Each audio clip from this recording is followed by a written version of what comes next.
There's something nice about giving our alumni a chance to exhibit at a really important international art fair. It's a group show of our recent graduates, the class of 2015, and it's entitled They 2016.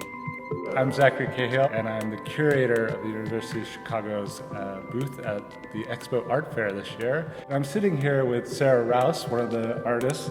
Hi, Sara. Thanks for doing this. Hey, Zach. Thanks. This specific project is called One System 1,000 Times. Entitling it that, I've tried to give myself the room to reinstall it as many times as I need to and give it the opportunity to grow and change. There's something about being in school that really allows one project to lead to another, one material to kind of transform into the next one idea succeeding or failing. I had been dyeing or trying to teach myself to dye fabric. And I was making these indigo banners, trying to get this dark gradient that reminded me of the lake or the sky, where the sky and the lake met in Chicago.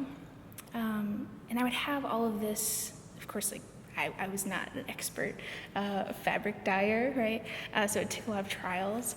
And a part of the real satisfaction for me in making artwork is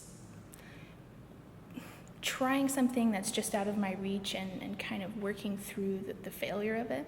And something I had left over was all of this beautiful dark dye in tubs.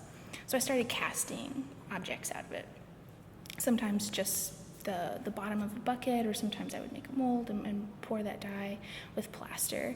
I realized that what I was really interested in working with was the color. I was interested in embodying that color in fabric or in plaster, watching it re-solidify and become something else. Because of your practice and the way it mixes painting and process-based art, who are some of your artistic heroes and people that are inspirational to you? Across a spectrum of painters and sculptors and performers that have made me shift my idea of art over the years. I can specifically point to seeing some of Sara Z's installations. When I was able to get a sense of site specificity, certainly, and improvisation, which I think has become really important to me, but also a sense of scale expanding and contracting at once. I find myself thinking a lot about the weather, things that are tangential to those experiences that I have inside the gallery.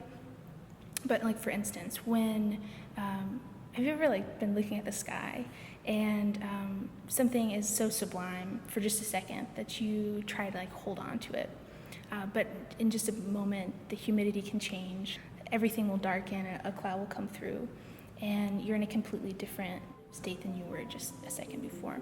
That feels like looking at art to me. Thank you so much, Sara. I'm really excited to see the piece at the fair.